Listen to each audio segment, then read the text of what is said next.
What's going on, everybody? It is episode 48. Sam and I are here. We got a really kind of interesting episode today.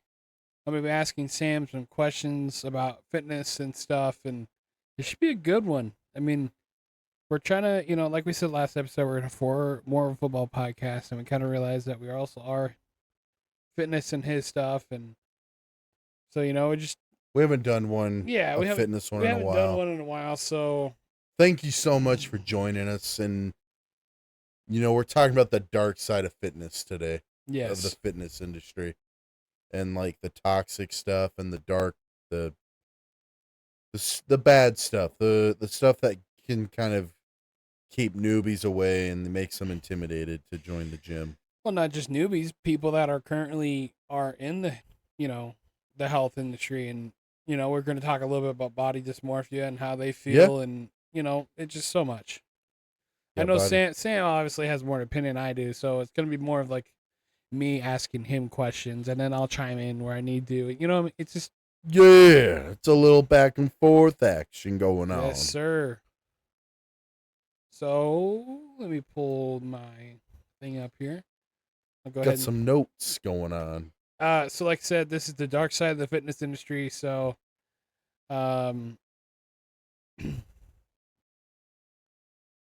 Yeah. Sorry, I'm reading. Hey.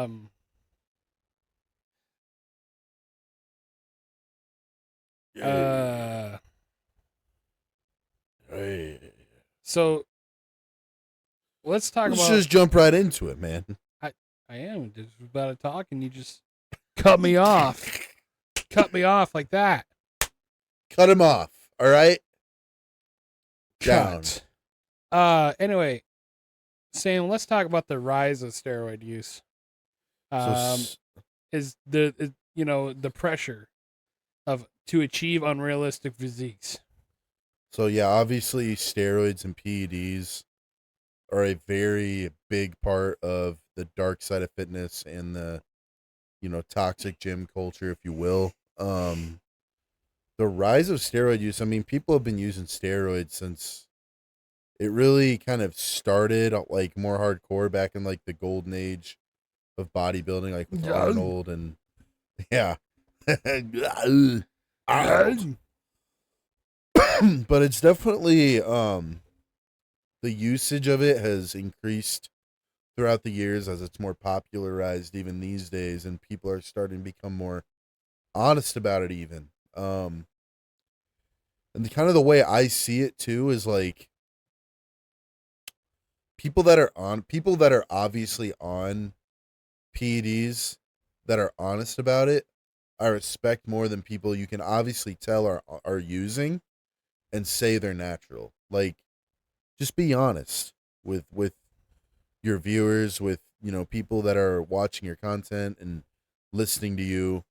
Just be honest. Like, at the same time, like with that, these people, and it's not necessarily that they are promoting steroid use. I don't think anyone should promote it. But just be honest if you're using or not, the dosages and things like that. And really at the end of the day, like obviously everyone's different, but most people, as long as you follow a certain protocol, you don't do too high a doses of whatever it is you're taking, and you're responsible, take a proper PCT, which is post-cycle therapy. A lot of times you'll be fine. And as long as you keep training hard and eating well, you'll keep a lot of those gains depending, again, on what you take. But you got to be aware of side effects and things like that. And again, it's case to case. What compounds one guy might not have bad side effects for, another guy might. So now, do you think the social media influence culture kind of is fueling the enhancement drug use? I think they are a little bit, because you mentioned earlier about like attaining these crazy physiques, crazy levels of strength. And you look at like a guy like Sam Sulek, right? Obviously he's probably one of the, if not the biggest fitness influencer right now. And he's not out here promoting steroid use, but you can tell he's obviously taking something. Obviously, this kid works his ass off. He just got a pro card. He's also got crazy genetics, but he also just went out and proved his doubters wrong. He's 2-0 in bodybuilding competitions right now. Like, he won his first local show. Then he went to the Arnold and won that. He won the overall, and he won his division. Got his pro card. He'll probably be competing at the Olympia. But again, these young kids are they're watching Sam Sulek. That's most of his viewers are going to be younger boys, like high school or younger, some college. And they look at Sam Sulek and they think that physique is attainable, but they might be pushed to take steroids to get that kind of physique. And Sam Sulek is, he's not even that big compared to some of these other pros. But no, yeah, I think for sure, unless there's certain influence out there outright, against steroid use, and you can tell, like, okay, he says he's natural, he probably is, and he's against it. You can kind of tell who is and who isn't natural. I mean, granted, most people who take steroids and PEDs don't even look like they work out. Because one, they don't train right. They don't train hard enough. They don't eat right. They don't do the other stuff right. They just blast some roids and think they're going to get jacked and strong.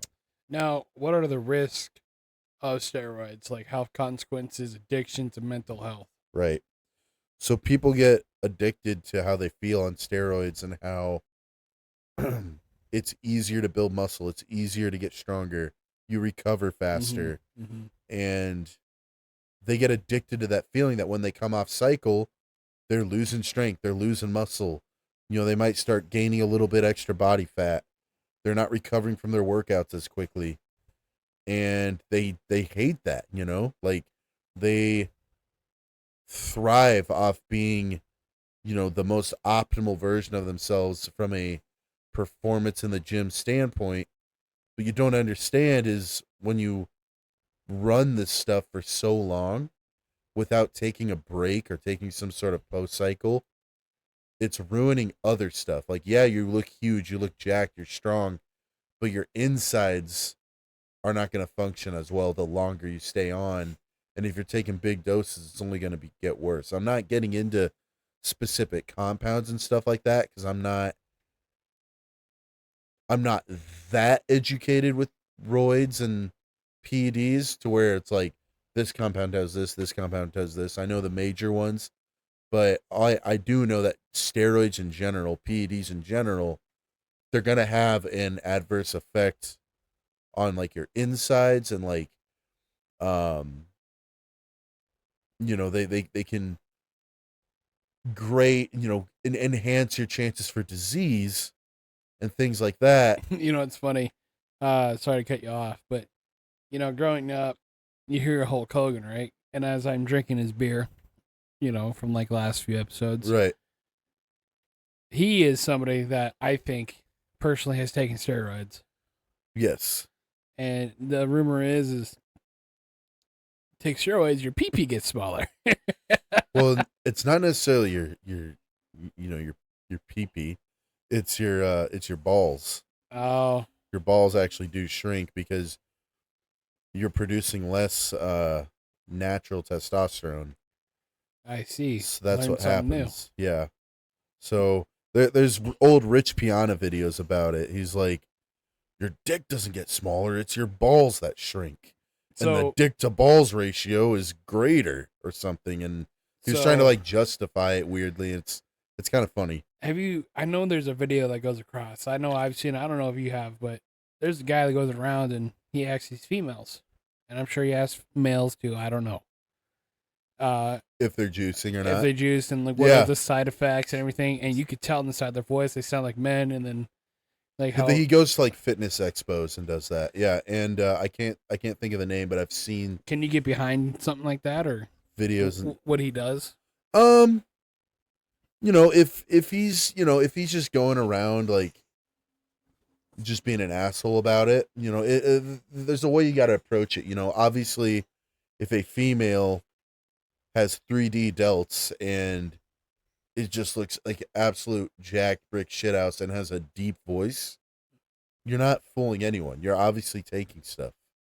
And if they're going to lie to him about that and say they're 100% natural, then you're calling out fake natties. That's what we call a fake natty. Someone who claims natural but is very obviously using. Right? Yeah. So it just depends. Like I can get behind it if he's out to to expose the fake natties primarily. But if he's just out there trying to call someone out for, using steroids because they make a living doing fitness and bodybuilding, powerlifting, whatever. I mean, a lot of your top guys in the industry are taking something, Right. And again, it goes back to, as long as they're smart about it and not being idiots and taking proper doses and everything and consulting a doctor and getting regular blood work done, it's not like, the most, crazy taboo thing, but if you're being stupid about it and there's young bodybuilders dying because of this, like a Dallas McCarver. Now, who do you think out of like fitness industry wise that you've seen on social that's big, who do you think is natural, who's fake? I mean, the most popular one that most people talk about that is the most popular like fake natty is Mike O'Hearn. Okay. Now I like Mike O'Hearn's material. I love his training style. I love the power building concept where you combine aspects of powerlifting and bodybuilding. But most people are going to call him a fake natty, just because of the fact like he's in his 50s and is like 240, Okay, I can understand with the age now. 240, 250, maintains that with single digit body fat. Now, the dude is, always stays on point with his diet. I don't think he drinks, alcohol at all. I know. Okay, Yeah. I know who this is. Yeah. He was trying to pick a fight with Patrick Mahomes' dad, senior. Mike O'Hearn? Yeah.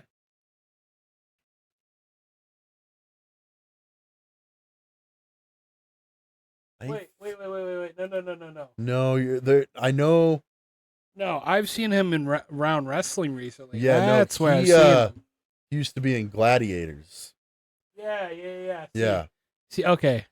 No, I did remember hearing about Pat Mahomes Sr. getting in a fight with some sort of fitness celebrity, though, didn't he? Yeah. It wasn't Mike O'Hearn. Now I remember, but because he's appeared in wrestling stuff. Do you remember Heath Evans, NFL fullback? Yes. Played for the Patriots and the Saints. He trains with Mike O'Hearn these days. Yeah. Now, so okay. And a lot of that's kind of Mike O'Hearn's whole thing, though, is you can bash him for being a fake natty all you want. I think he's using? Yes. Am I gonna think of less of him? Not really, because he's one of the most knowledgeable guys in the industry. I love his training style, and I love his like philosophy of like, you work out firstly to become strong and athletic. Physique, the physique comes with that, like you're going to build muscle from hard training and eating right and eating a lot of protein, and you'll cut or bulk depending on where your calories are at. If you're in a surplus, you're going to put on a little size, you're going to get strong. You're in a deficit, you're slicing and dicing, you're going to cut. But I've always enjoyed his training style, his philosophy. He can come off a little, condescending at times towards people. And is he a fake natty? Is he not? That's always going to be up for debate, but I enjoy his content. But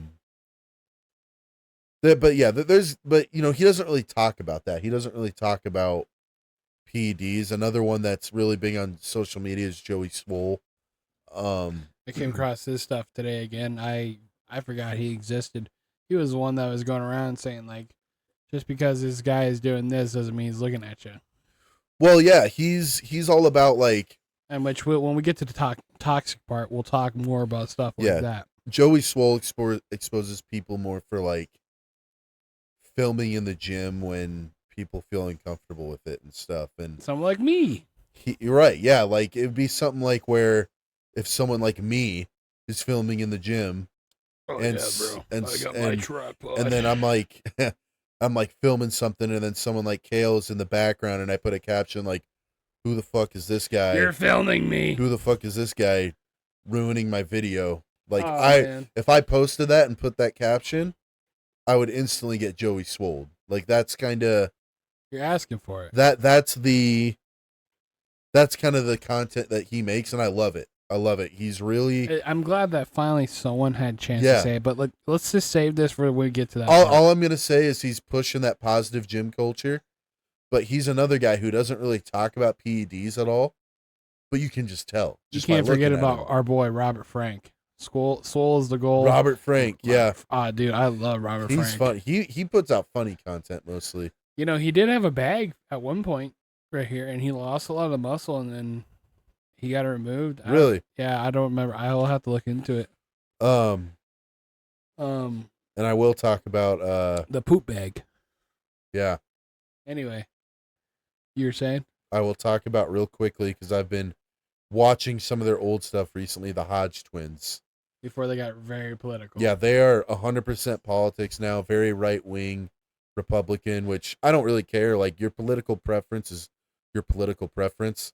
But they used to just be fitness and like food reviews and eating challenges. And like, that's me. Like, I like to lift and work out, and I like to eat food. And they were funny too. Like, they would joke around the way they talked, man. And I've been kind of watching them again recently, like their old stuff.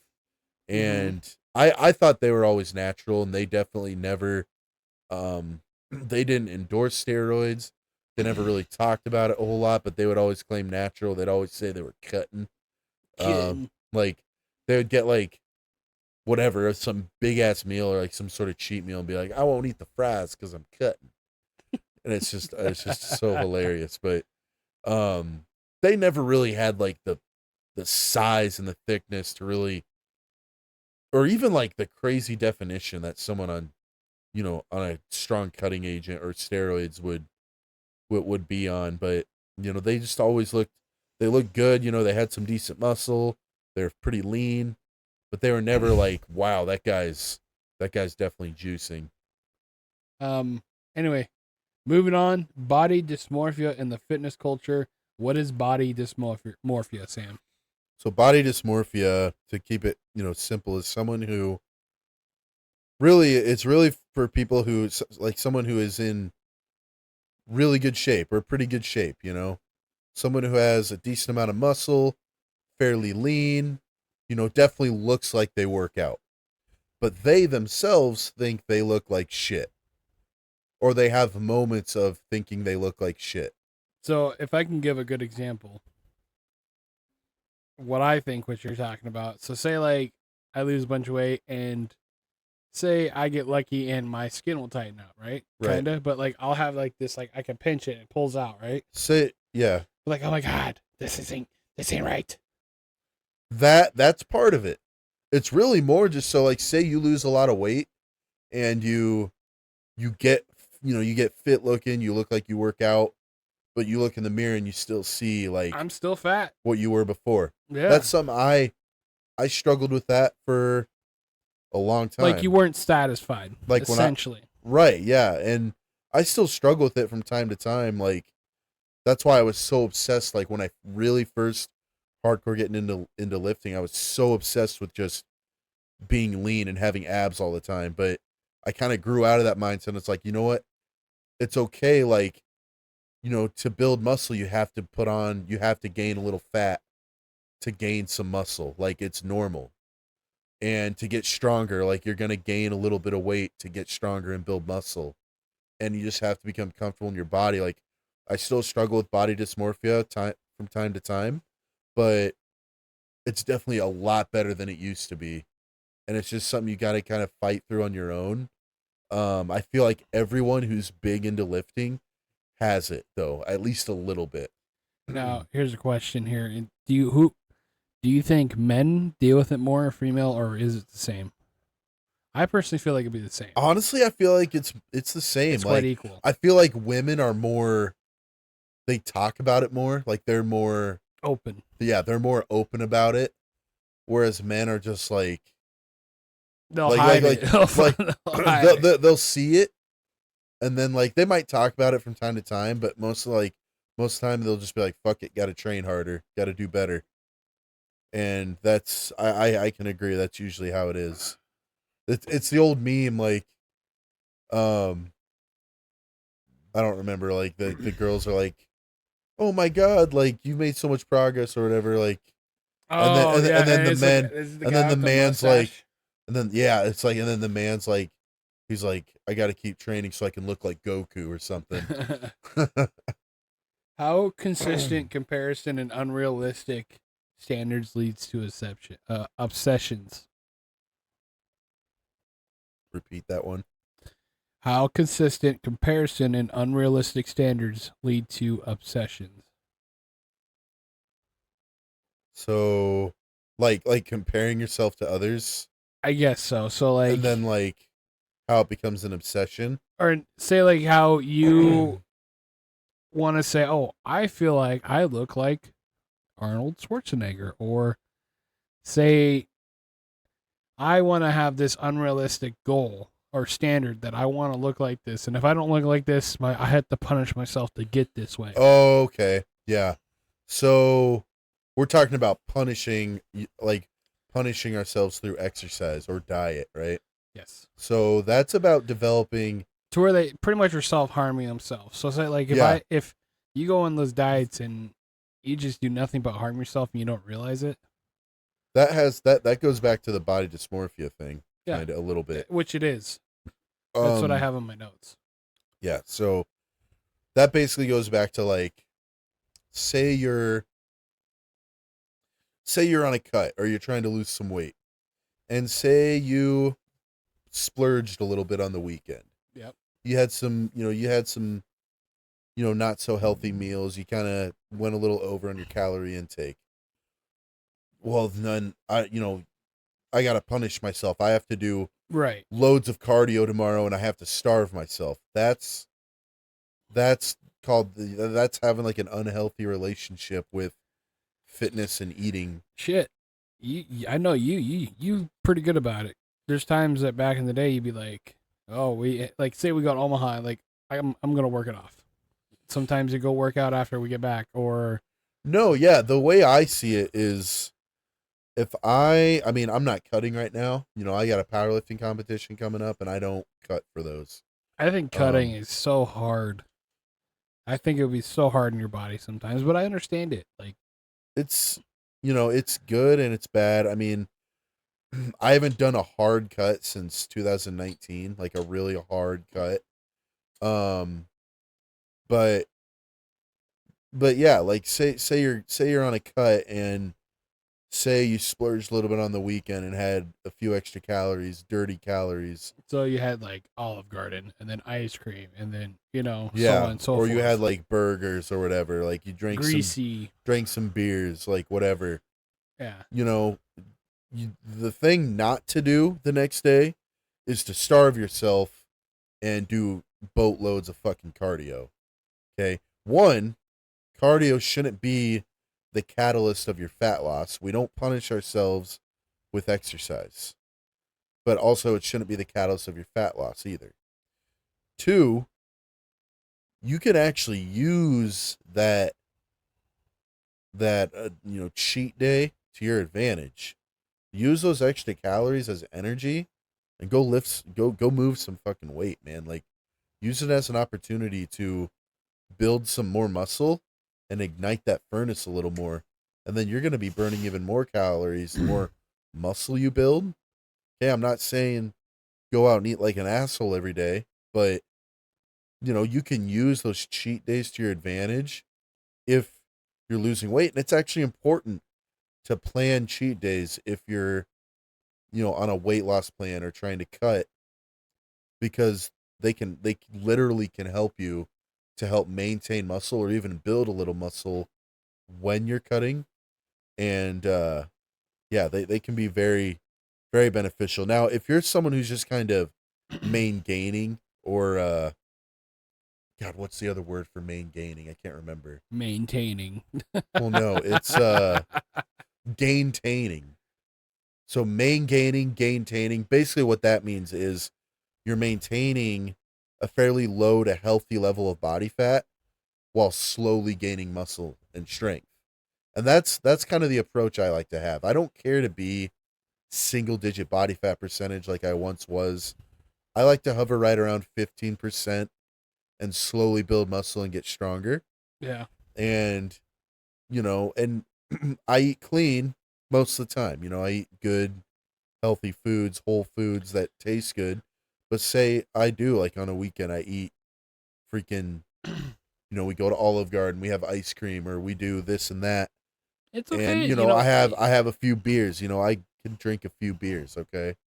And that's what I feel like we're talking about here too with the Right. body dysmorphia. Yeah. I feel like don't be so hard on yourself. See, I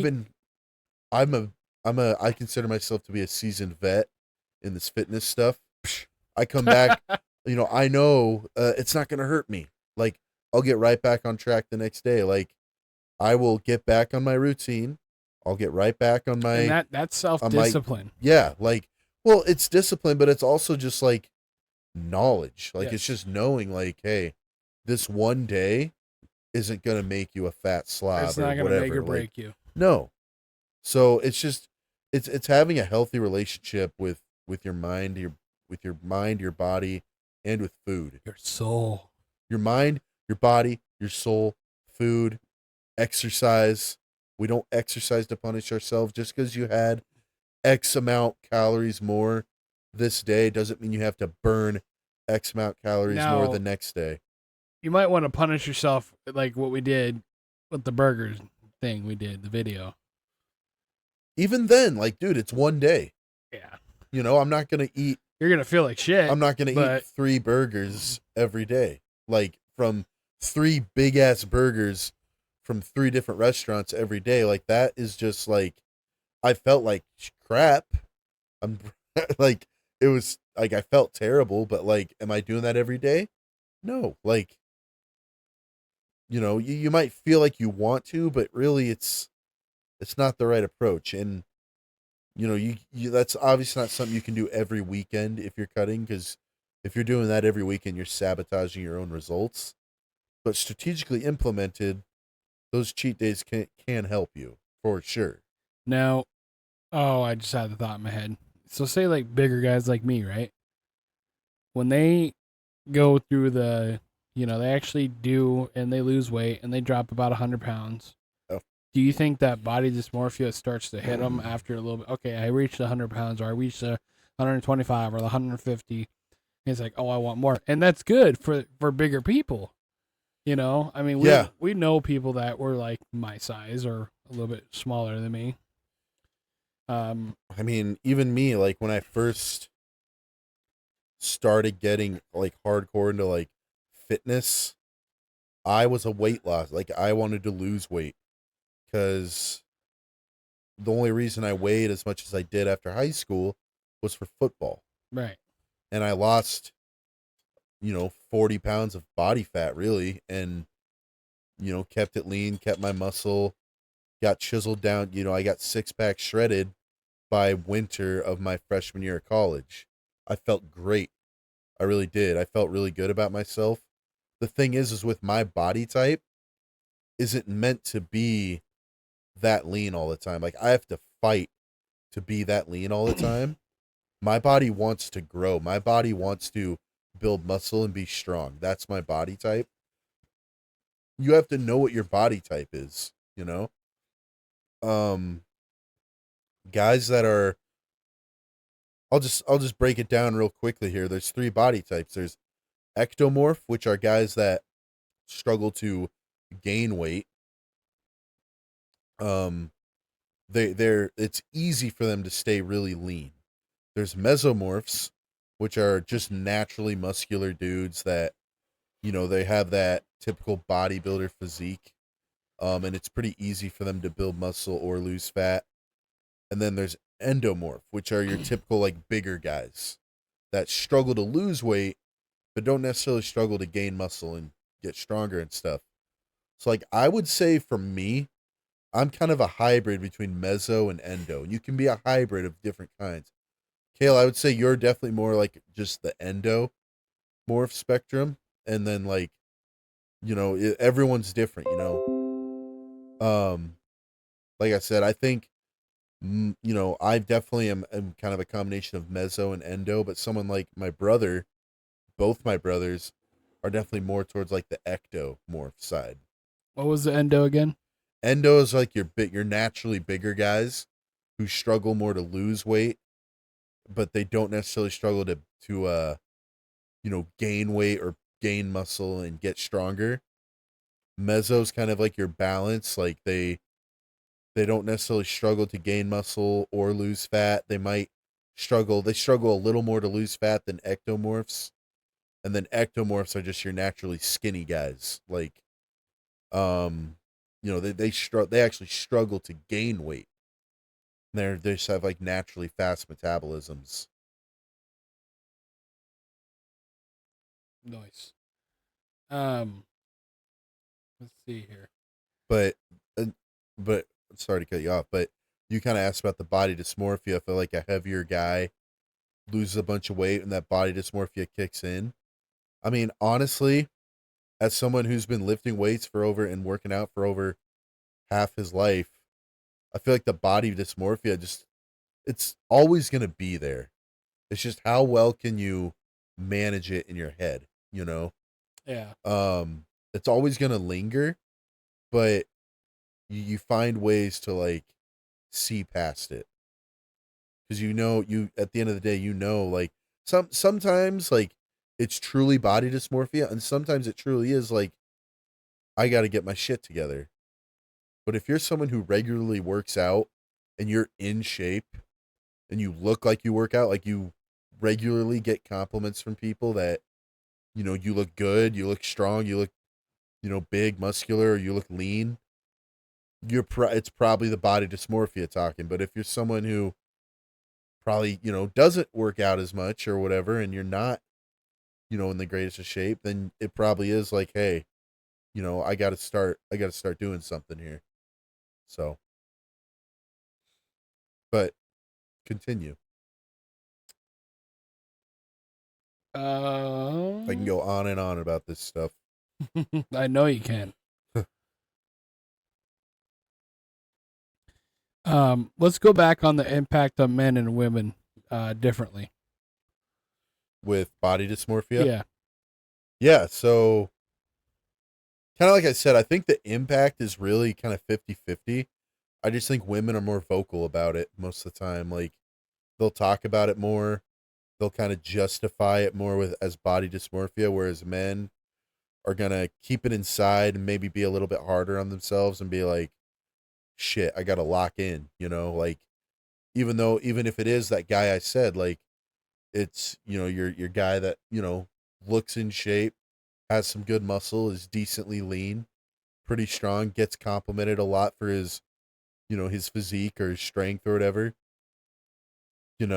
Yeah. even if it is that guy, he might not see that in the mirror and be like, shit, I got to lock in. I got to be better, So, whereas I'm not saying women won't be that way, but, and sometimes it's justified. Sometimes the body dysmorphia card is justified when you are a regular gym goer, you're in shape, you are fit.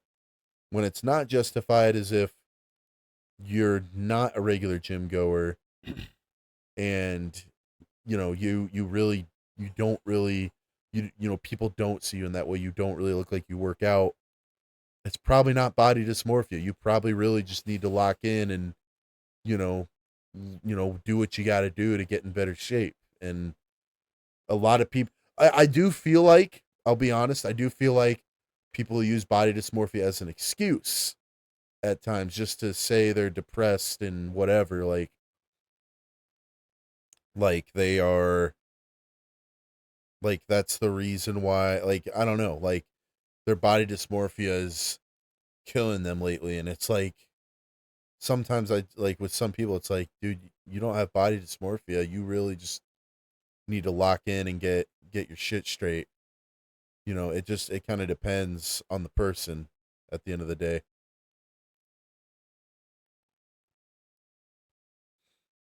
Yeah. Let's move on to toxicity and the gym culture and social media. No excuses, right?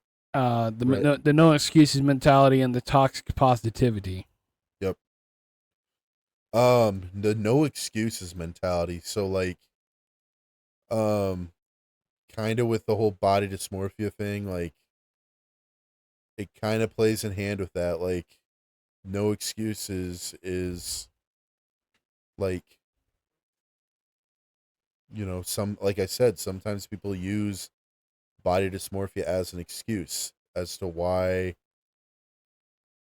whatever, like they're not seeing the results or they think they look like shit. It's like Which that could be leading to a lot of plateaus. times, so body dysmorphia is obviously it's linked to how you look.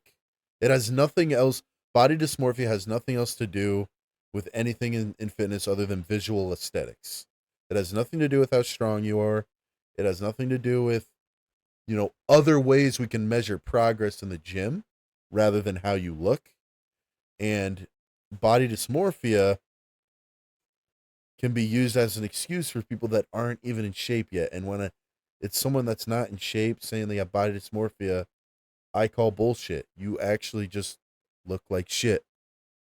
And that's harsh. That sounds harsh, but it's the truth. Right? Um and that is where I feel like the no excuses kind of mentality starts with some people, or the like, I don't have time in my day to work out.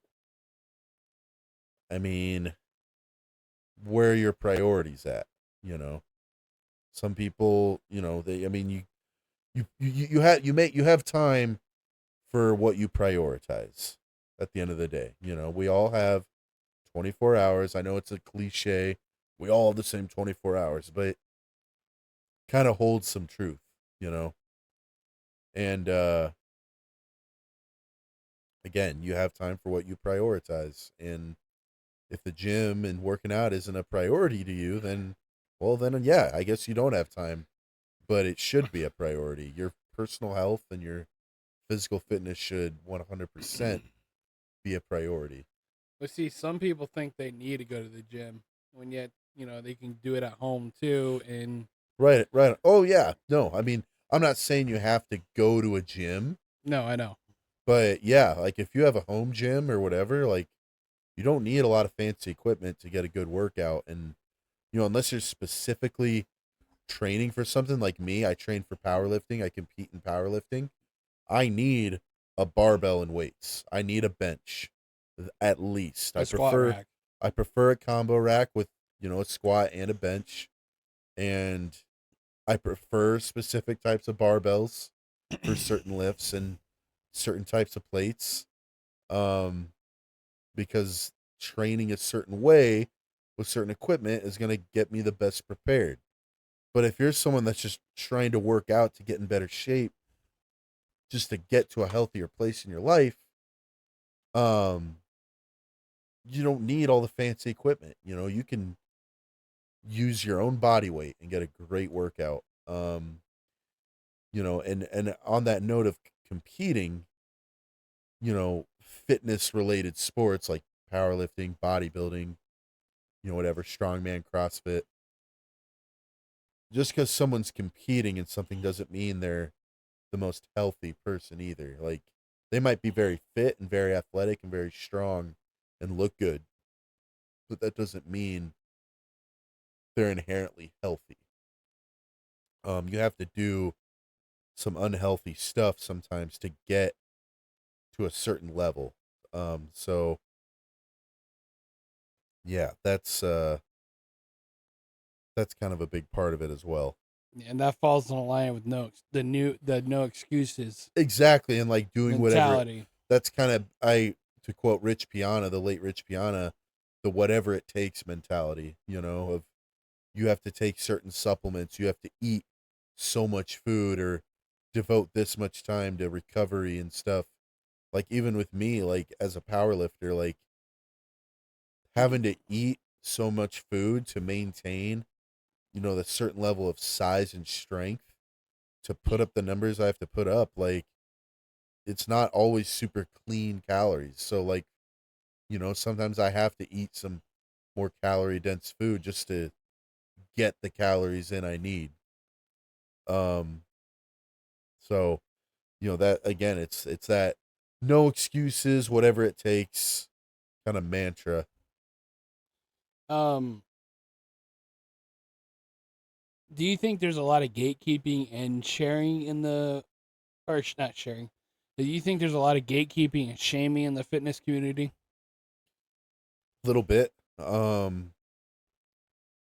do. Honestly, I feel like there is because there's this whole like division of like fitness people of like there's only a certain way to do something. Like you only can like you should only do this sets and reps scheme. You should only train this way or this style of training sucks or whatever. Like at the end of the day, like we're all in the gym, we're all working out, we're all trying We're to all in this together. we're all in this together. We're all trying to better ourselves at the end of the day.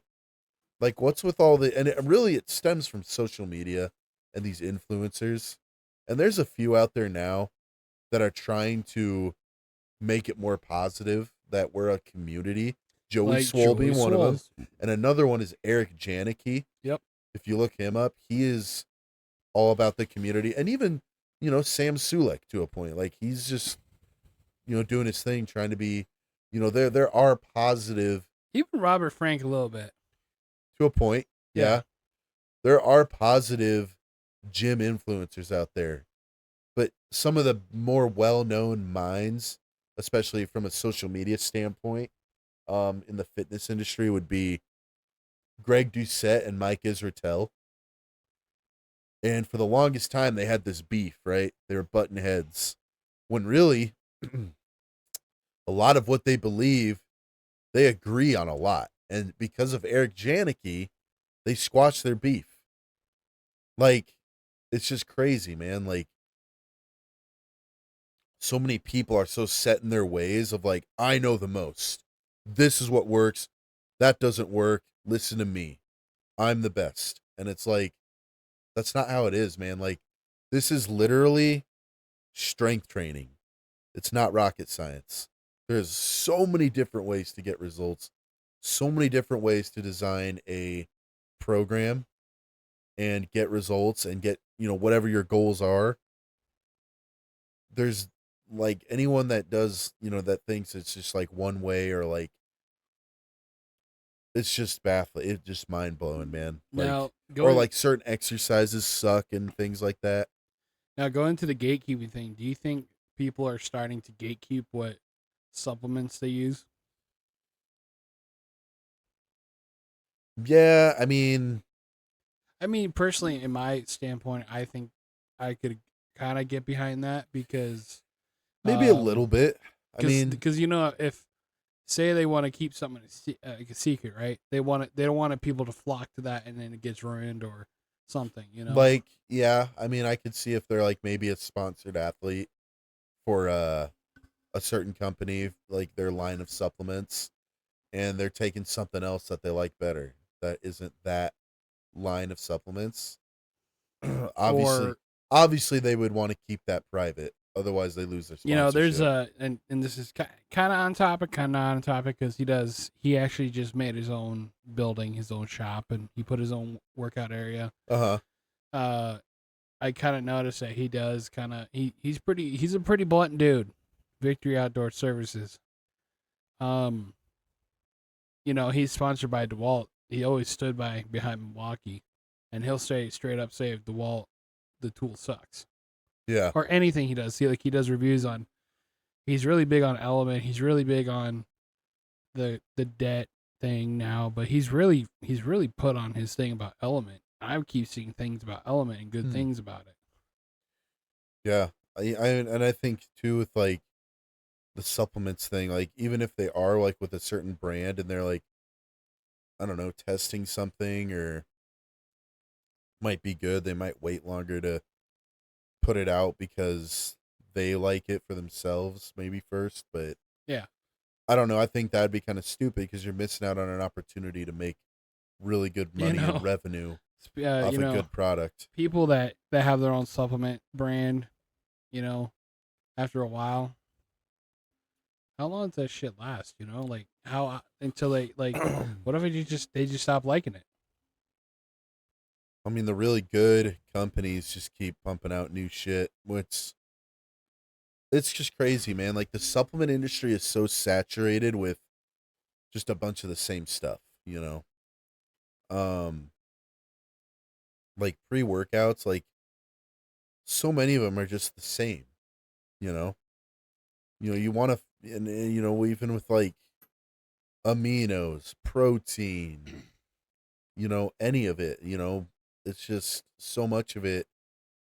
It's just the same. It's just the brand, who made it, things like that is really what you're paying for.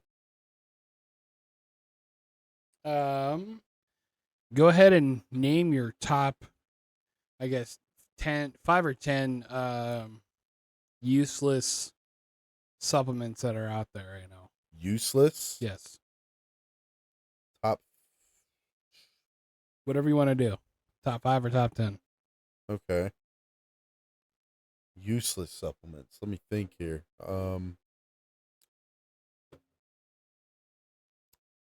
Honestly, I don't think BCAAs are a super like aminos are a super beneficial supplement.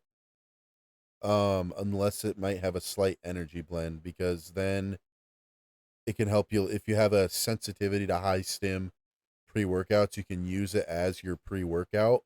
Mm-hmm. But BCAAs, I don't think they really help that much with recovery. I've taken a lot of them in the past. Really, I just like the electrolytes more, and you can get electrolytes by buying liquid IV, freaking Pedialyte. Like, there's different ways to get electrolytes than just buying a $50 can of aminos. Because electrolytes are important. I would put BCAAs up there in my top 5. This is no specific order. I would say I feel like most supplements have a decent use, so it's hard for me to say which ones are like useless. But I would say,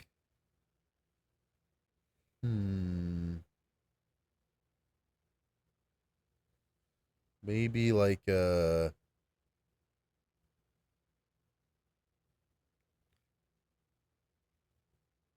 I think like oral test boosters are kind of stupid. Right.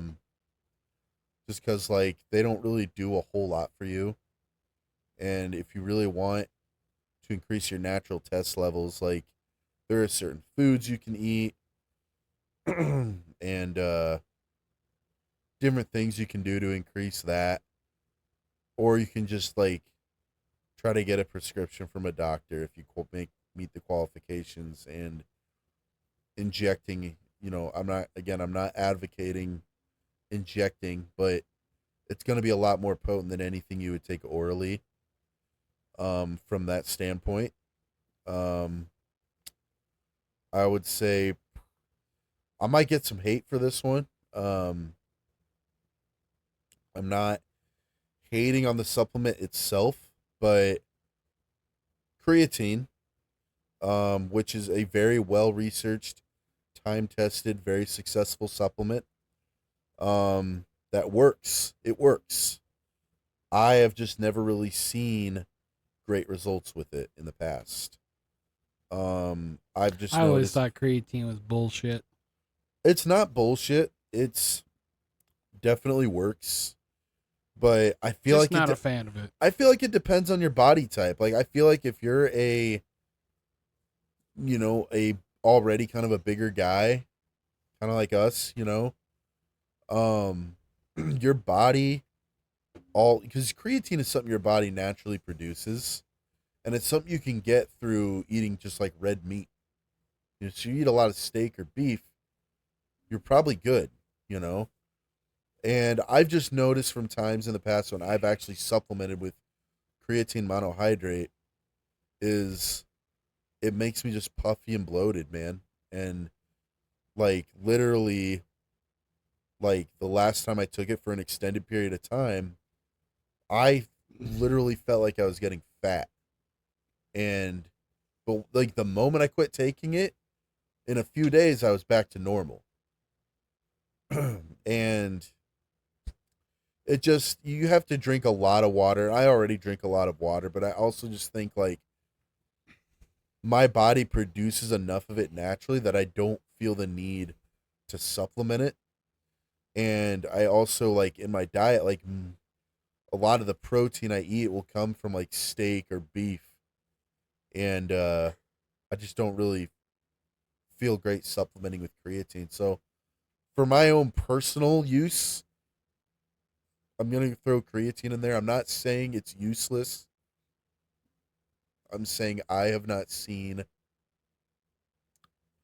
great results with it. And I think it's more so, honestly, for like your hard gainers that struggle to build muscle and put on size. I think it'll work wonders for guys like that. But for guys that find building muscle a little bit easier, um, I don't think it's necessarily needed. Um,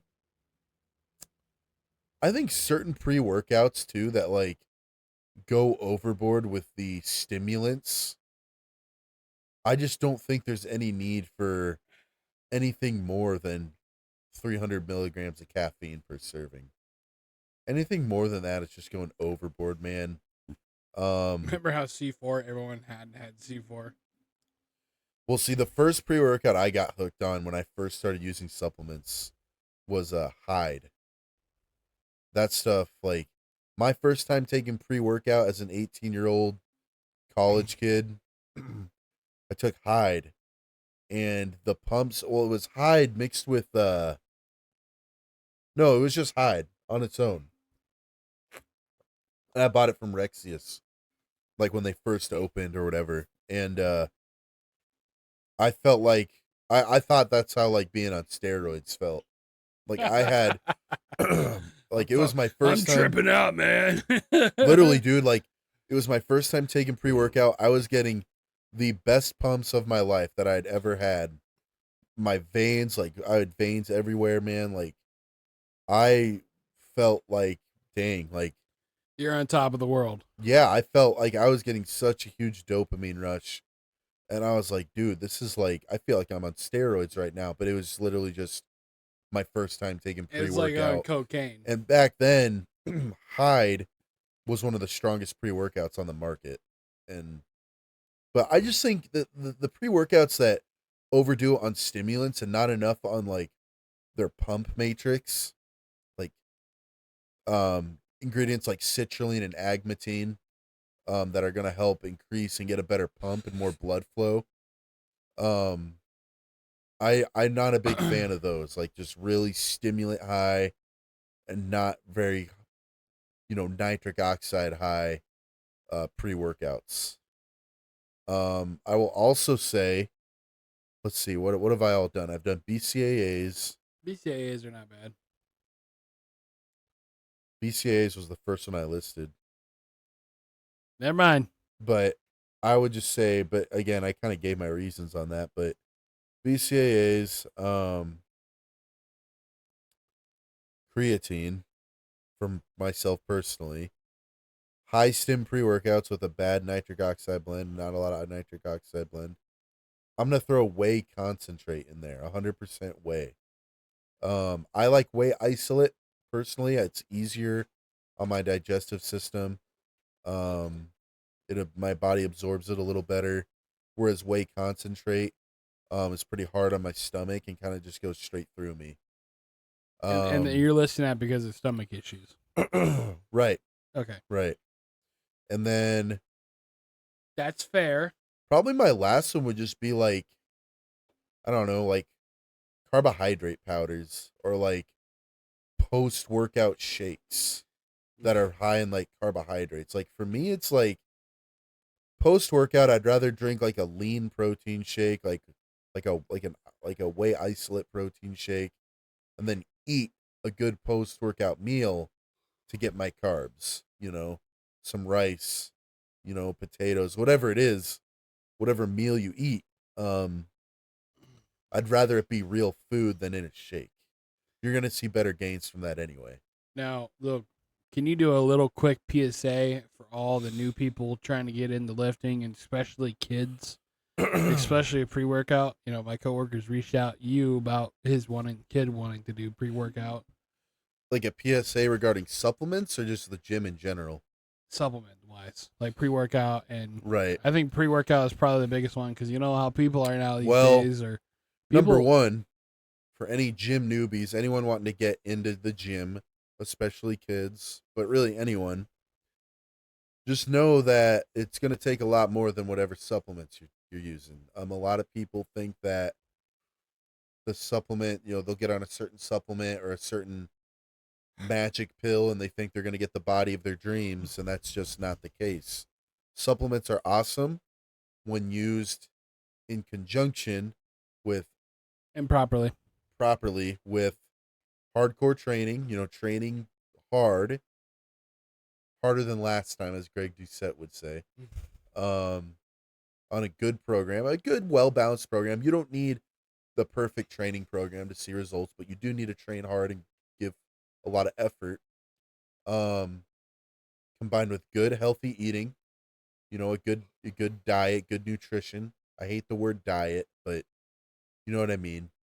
Proper hydration, which isn't just water, it's also electrolytes, and proper rest and recovery and sleep. Supplements come after all of that, right? You want to make sure the rest of that is pretty much on point before you really start thinking about supplements as a newbie, right?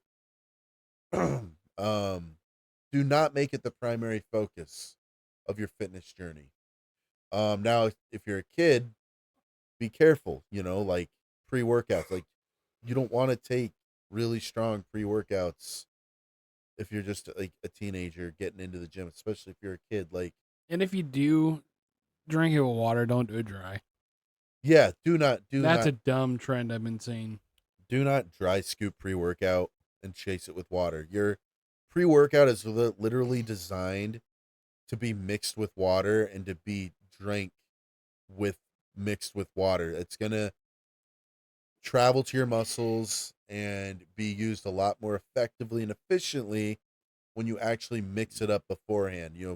People that are out here saying like, "Oh man, it hits me harder if I dry scoop it." No, it doesn't. Like, that's the placebo effect talking. It does not hit you harder. It'll give you a much more effective result if you mix it with water first and drink it that way.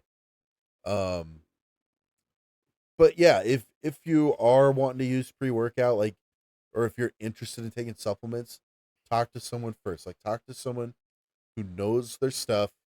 You know, um, Usually, guys that work at a supplement store have to be fairly well knowledgeable on their supplements.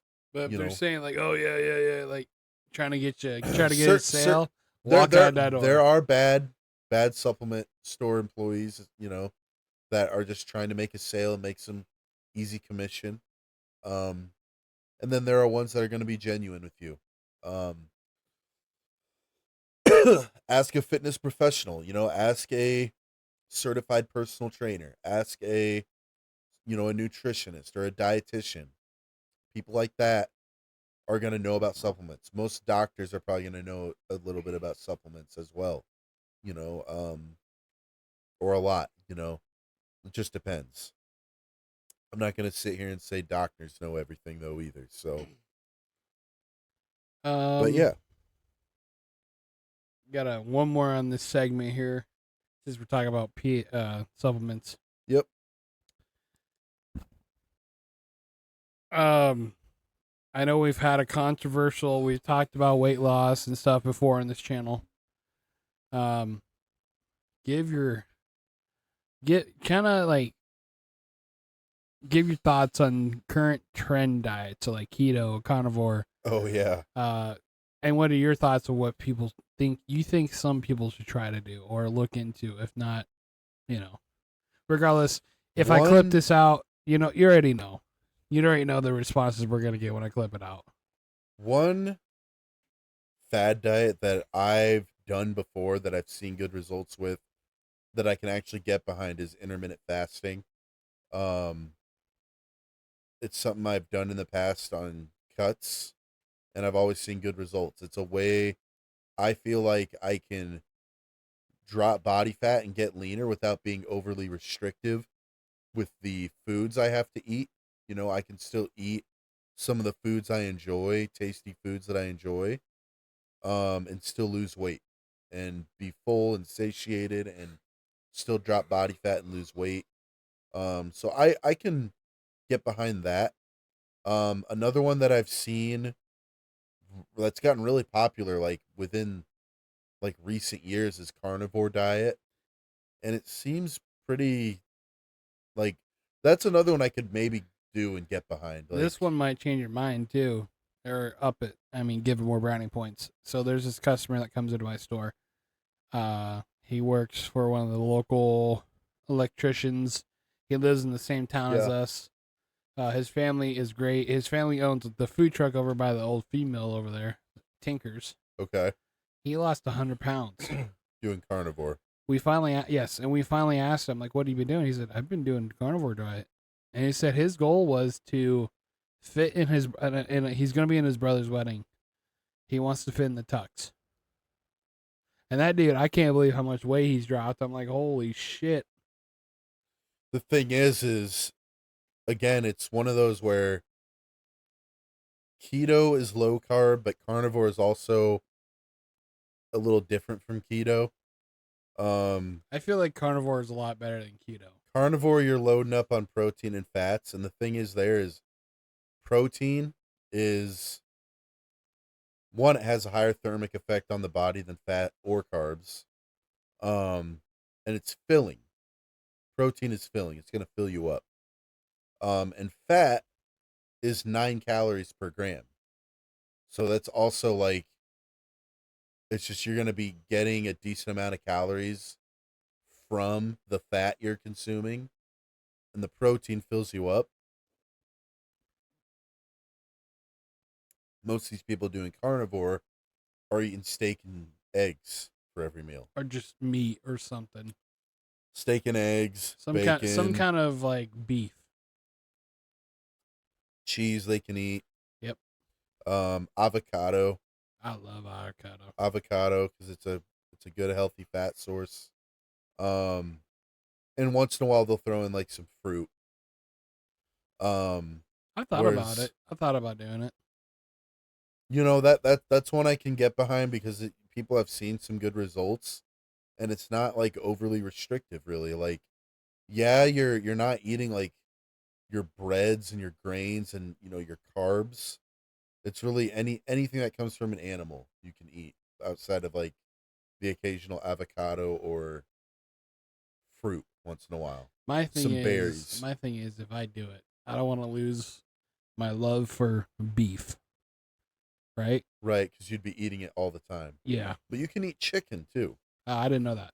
Well, yeah, because chicken is meat. You can eat meat. Yeah, I thought it was just on carnivore. You have to just eat beef. No.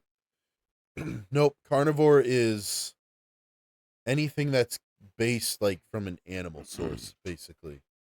Is kind of from what I understand. So, meat, dairy, a lot of, and then like some, like the occasional avocado or like mixed berries or whatever I see these guys eating. But yeah, a lot of these videos of guys doing carnivore diet, they're eating big freaking tomahawk steaks and eggs. Maybe I should get that pit boss tomorrow. Dude, it's an interesting one. It's one that I wouldn't mind trying for I'll do it if you do it. for a cut sometime. I'll do it if you do it. I'm saying that on record right now. I mean, I'm not doing it anytime soon. No, I know. But if I do it, sure, you can join me for sure. But no, I feel like people lose a lot of weight mainly on carnivore because they don't have as much water retention. They're not eating all those carbs. Carbs make your body hold on to more water.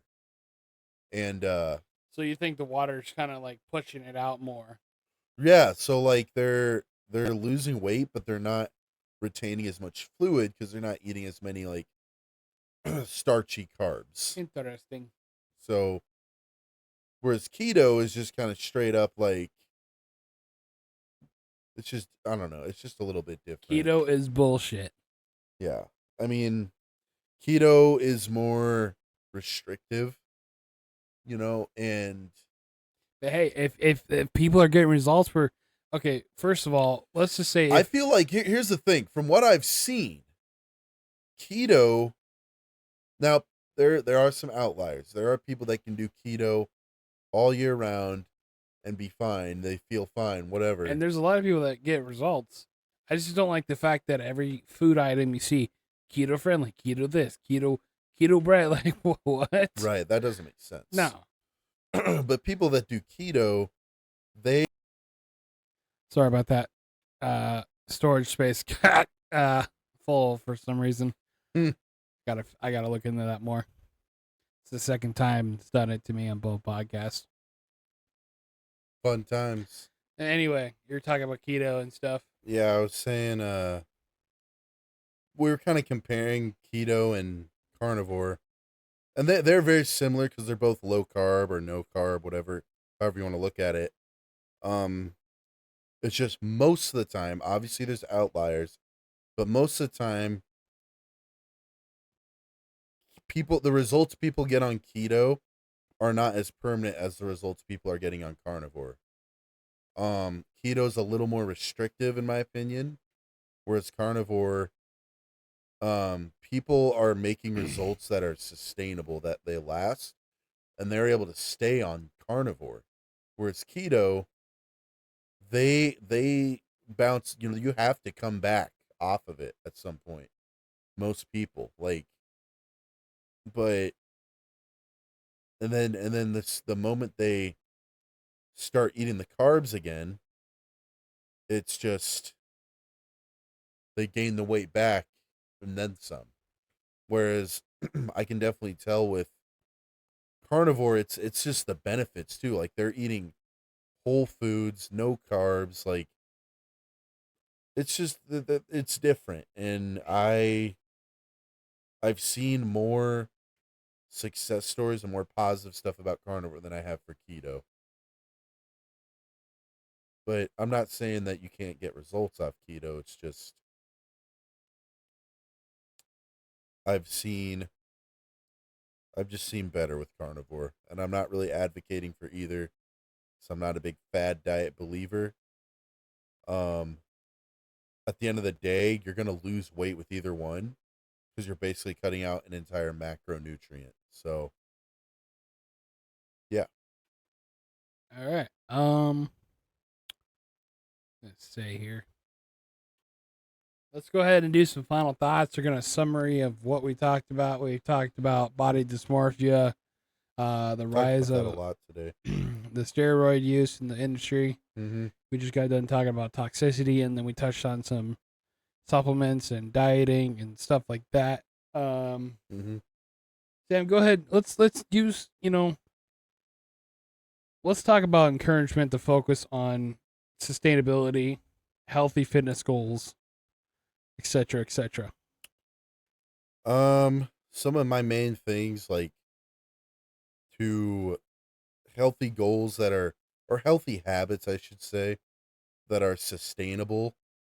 Find a form of exercise that you enjoy. something you enjoy that you will do on a consistent basis. Like me, I love lifting weights. I'm gonna lift weight. I mean, I love to lift weights 6 days a week. During powerlifting prep, I can really only do it 4 days a week, without my body breaking down on me. Um, some people it's running, some people it's riding the bike, whatever it is. Find a form of physical activity you enjoy that you find fun, because then you're gonna stick to it. Um, find some healthy habits like that you can accomplish every day. Try to find three.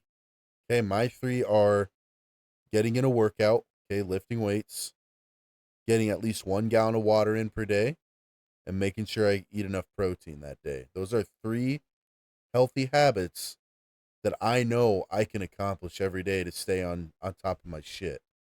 And for you, it might be different. And then I guess just just know that it takes time. It's it takes time. It's a long process, but if you are consistent, you will be rewarded. Consistent hard work over a long period of time equals great success. Where can someone find support for body image issues and maybe safe training methods? I mean, try to find a good, experienced personal trainer, because more than likely they've struggled with that themselves in the past, and they're gonna teach you some good coping mechanisms to deal with that, and then also just some, they can also give you some good advice and maybe set you on the path. So, or maybe a good support group too, with friends or yeah, a group of friends, or if you have a buddy that's into fitness or into working out, like, see if you can tag along with them sometime, and maybe they can show you some stuff. And if they're truly, a helpful person, they'll be all about it. And we also invite our listeners and whatnot to share their thoughts and experiences. And yes, for sure. Anyway, 100%. I think that's gonna be wrapping it up there. I mean, I think that was a pretty solid hour and 11 minutes ish episode. Yeah. Sam, you want to go ahead and just take us away? I always love doing these gym related episodes, but that's going to be it for us today, fellas, ladies, and gentlemen. Not sure how many ladies. Well, I know one lady for sure that watches our Hi, Mary. podcast. Yeah. Don't forget to check out Agent Life Media. Check out those podcasts over there. Useless Assumptions, Touching Base, Talking Dirt. They're all great. We're the Stooges over here at TNT Boys. And until next time, peace out. Bye.